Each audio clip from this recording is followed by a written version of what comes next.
Marianne, thank you so much for meeting with me so we can talk about the observation we had about angles and triangles and isosceles. So thank you so much. What I want to ask you is, what was your goal for this particular lesson plan? Well, no problem. More than happy to help out and be a part of this. So the goal for this particular lesson was to have students review for an upcoming exam on angles of triangles, working with different interior and different exterior angles, and just having them be able to, look at what they're given and determine whatever particular missing angles are being asked. For some of those, a little bit more algebra was needed than others. But again, the overall goal was just to sort of have students sort of prep and review for an upcoming exam on this content. Thank you for that. What would you like to get out of this conversation with regards to your to this lesson? What would you like to get out of this? I think, anytime I sort of have a post-op, I think the goal is always to reflect, right? And just get a good sort of reflection on different perspectives, right? Your perspective and then my perspective. And, what are some things that I can improve for the next time that I do this lesson? What are some things that you thought went well, that I thought went well? And or things that that I could change to make it even better for next time. So that's really the goal for me, is just to have a really good reflection experience on this particular lesson.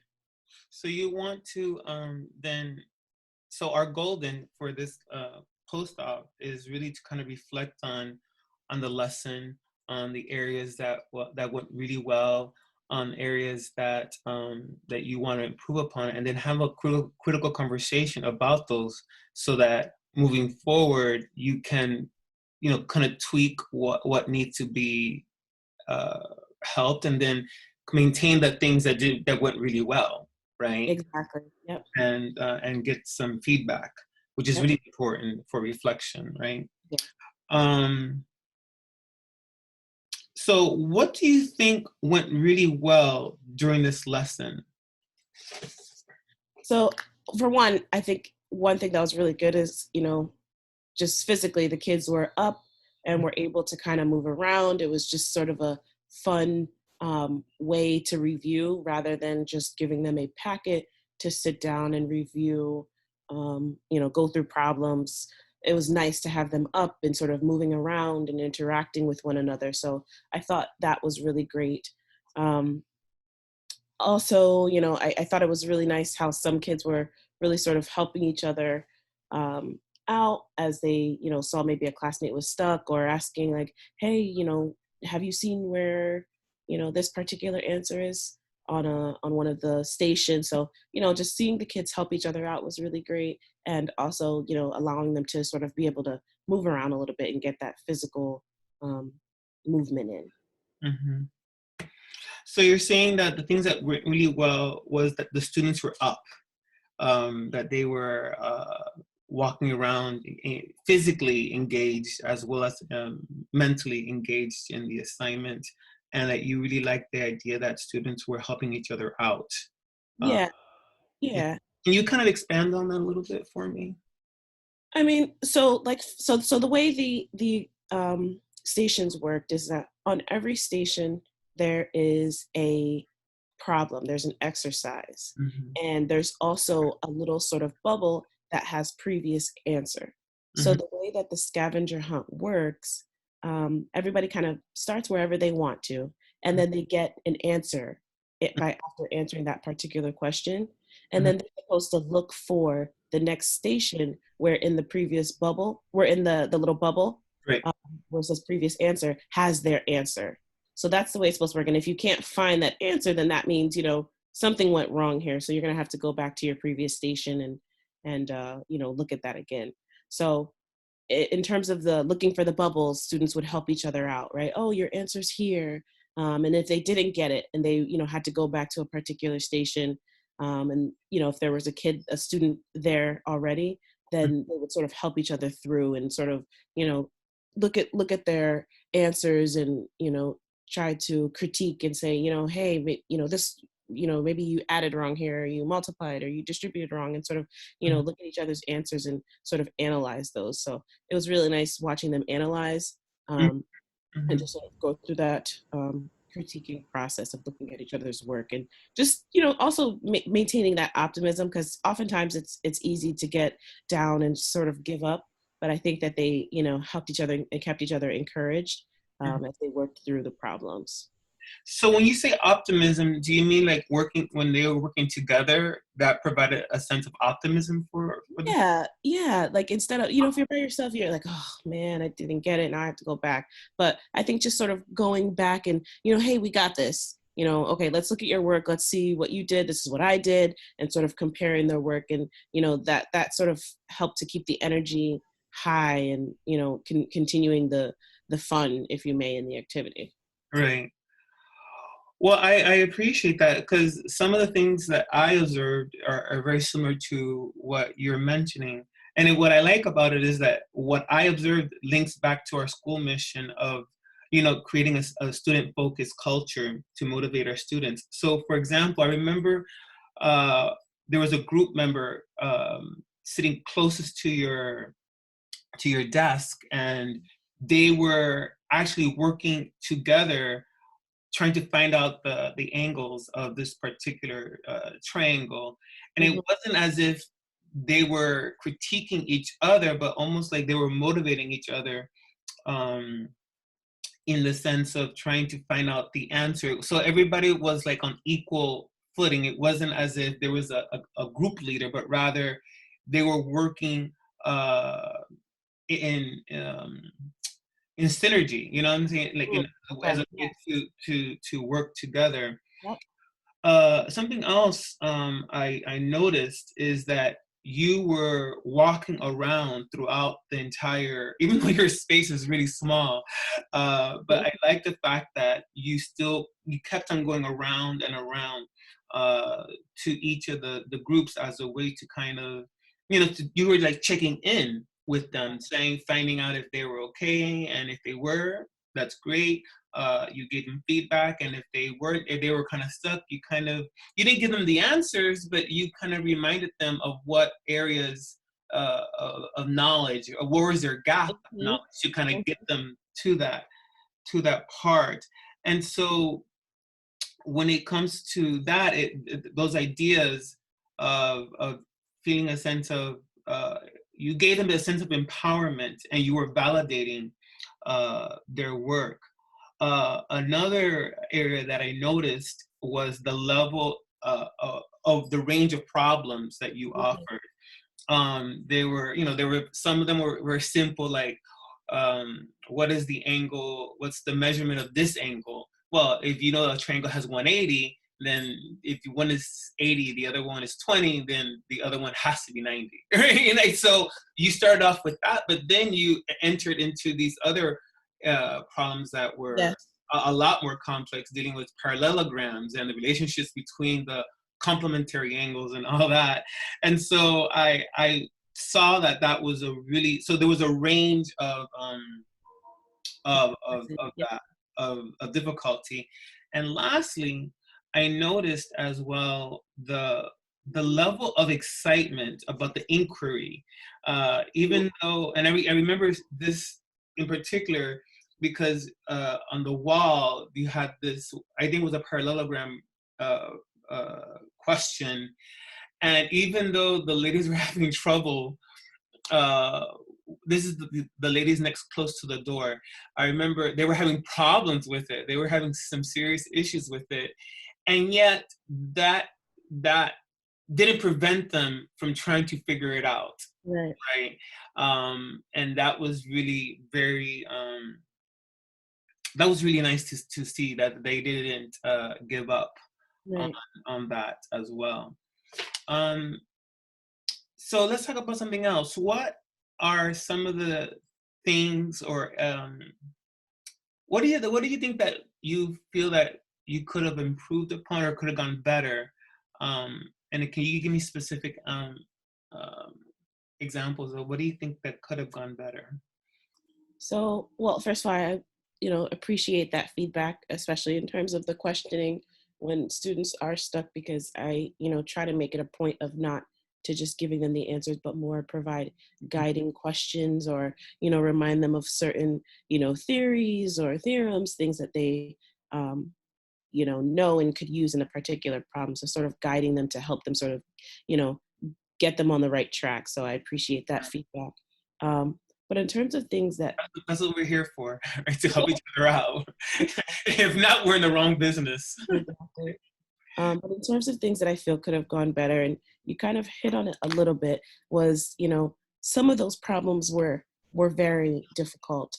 And so I think about, how could I in the future, sort of help students with those problems? Do I perhaps put a few hints, make a little like flap and put a few hints underneath?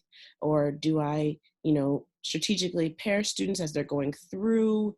How could I have helped students even better through those difficult problems? Especially because, even some of the easy problems, there are some kids that may, that were struggling with those easy problems. And I, kind of found that I ended up spending a lot of times on the difficult ones, because that's where most students were having trouble. So perhaps to allow myself to, you know, kind of be able to facilitate more, and work my way through all of the stations and help all of the kids, I could perhaps, do something at those stations that I already know and can sort of, I know that students will struggle with. What can I, maybe do to allow them to help themselves a little bit more, rather than me kind of being, stuck or continuously being called back to those particular stations that students continue to have, Mhm. continue to struggle with. Um, Well, one of the areas that, because as I mentioned, that there is some students that there was definitely a level of a range of problems. yeah, But one of the I guess, let's turning a negative into a into a positive, is that at least at that moment you realize before the assessment the areas that they're having problems with, as yeah, opposed to going straight to the test, and that's when they find out and that's when you find out that they didn't understand a concept, like right. whether it was the Pythagorean theorem or whatever, that they realize that you find out early enough, um, about that areas of difficulty. Um, Anything else that you thought that you think that could have gone better? So I guess another thing that I sort of just, after the fact, so when, let's say I were to give students a packet, right, and then they can take that packet home, they have all the questions and they are able to sort of, mull over that for a couple days before their exam. But an activity like this, they all they have is their work, right, and they didn't necessarily get through all the stations. So, you know in terms of taking that home and using that to help you review and to sort of look at that, they didn't really have that option. So, I think about what could I do? Should I don't know, maybe post the whole activity, with all the questions, or do I maybe make their worksheet different? I don't know, but just I just thought about, in terms of like, this is their review, and yes, they're reviewing in class, but I want them to be able to have something that they can, then go home and continue to sort of look at. So that was another sort of thing I thought about. And then probably, lastly, even though most kids, were pretty, on task and focused, there were those couple kids that, were sort of got lost in the mix. And especially if I'm, working between the complex stations, and, I don't want people sort of just copying from each other, Sure. or, things like that. So just sort of a little bit more of like, how can I better sort of Hmm. be a better facilitator, and, managing it in that sense, I guess. Hmm. Um, Well, to address some of the issues that you've mentioned about the difficulty and the timing, perhaps one way of dealing with that head on is that uh, perhaps 20 questions is what is, mhm, even though ambitious, and that's what the task wants. That's the whole objective of the task, is to complete these 20 right. problems. Perhaps one thing is to maybe mix up the problems in the idea of maybe, first of all, lessening the Mhm. or not either lessening the scavenger hunt or dividing it into 2 days.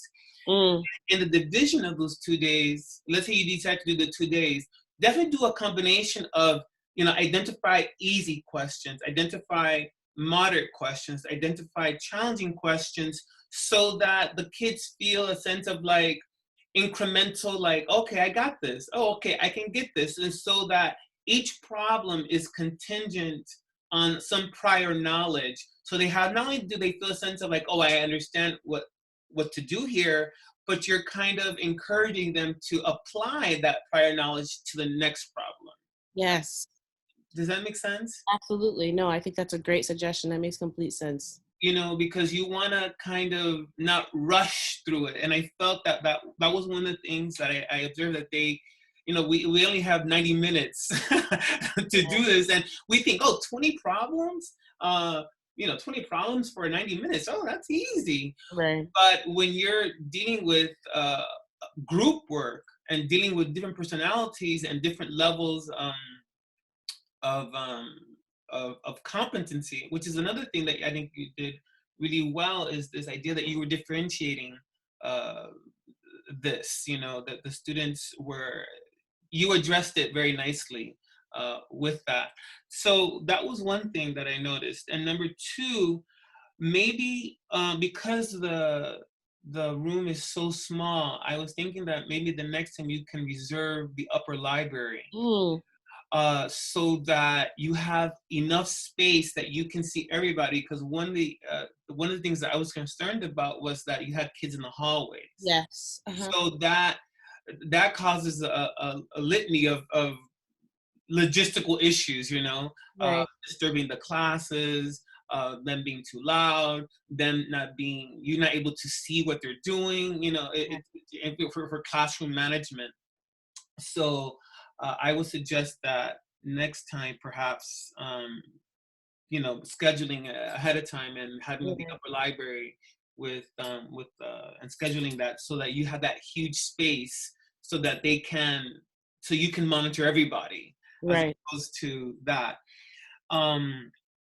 Another thing that you may want to do is also at the end, carve out like the last 10 minutes of that class and kind of do like a debriefing, like an exit slip Uh-huh. of what went well, just trying to kind of record their experience with this, so that you have in mind, they inform you. You do this, and you do this independently. I mean, they do this individually, excuse me. Right. Right. So that you can get a list of ideas of what went well, what are the areas of difficulty, so that you can gather that information, and the next day kind of say, hey, everyone, here are the list of things that most of you said went really well. Here are the areas that you feel like that you need to be working on, so Uh-huh. that they have an idea individually and as a class, what's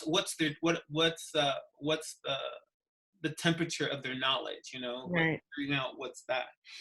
And I think lastly, the last thing that would be really great is if you kind of provided them like a lockbox. Like at the last question, if they get to the not if when they get to the last question, they have to kind of figure out like the clue to the lockbox, and within that lockbox, you can give them some candy or gum, whatever, things that we don't allow them to do usually, but in this case, to kind of like look forward to something that Right. surprise, to kind of like to acknowledge the work that Right. they did, as a way to kind of uh, reward them for their work. Right. Um, so was this helpful? Was this conversation helpful for you? Oh, absolutely. No, I love the idea, what you're saying in terms of, especially with the station, sort of trying to organize them so that, they sort of, like you said, sort of the difficulty becomes incremental, right? And sort of having, and even maybe having different students start at specifically different places would also help too. But I really love that suggestion. Um, and in terms of the exit slip, yeah, I agree. In terms of the time, kind of like ran out of time. So I like, the idea to split it into 2 days and definitely like have kids give me feedback, because their feedback is, oftentimes the most helpful, right? Because they're the ones who are actually going through it and doing it. So I think that's a wonderful suggestion as well. And you're right in terms of the spacing with them being in the hallway and inside. I need to be able to see, Mhm. what everybody is doing at all times, right? So definitely trying to reserve the upper library, or even the public forum room, something would definitely be good in terms of, like you said, classroom management, and just sort of not encourage anyone to act foolish just because they think I can't see them. Right, right, um, right, right, right. so no, those are for sure great suggestions. And then just a little bit of sort of encouragement, like you said, sort of having something at the end, right? There's a light, right, or a pot of gold at the end of the activity. So We no, have come. and right, We just sort of some extra motivation to, what, let's do this, let's get through this, so we can right, see what's there. Of course, the you have the motivation factor of, okay, I'm preparing for my test and I want to be ready, but just sort of an added encouragement there. So I do love those suggestions. So this was all incredibly helpful, and allowing me to sort of think about things that went good and to continue to do, right, and then right, things that I absolutely. can sort of Yeah, add. right, right. Because you definitely want to keep on. Because I think overall, I think the lesson was incredible. This idea of a scavenger hunt, instead of just saying, "Oh, here's a review slip," or "Here's a review sheet. Figure it out." I think that you engage them physically. I think you engage them collaboratively. I think you engage them intellectually.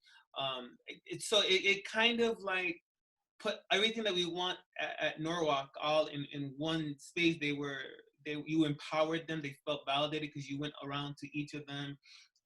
They felt like they were able to take these risks.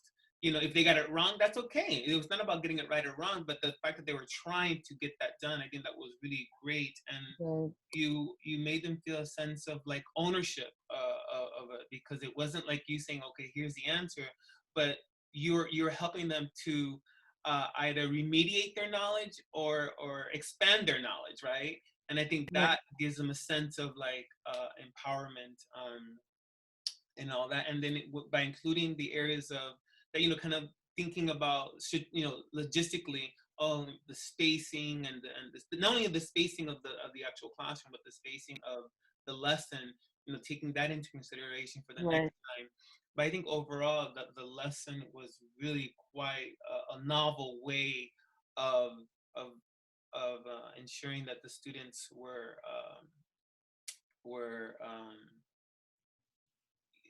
understood the material, or at least gave you an indication of what they didn't understand. Right. So I think that was very, very well, really nicely executed, and I think I'm looking forward to seeing another lesson like that. So thank you Appreciate so that. much.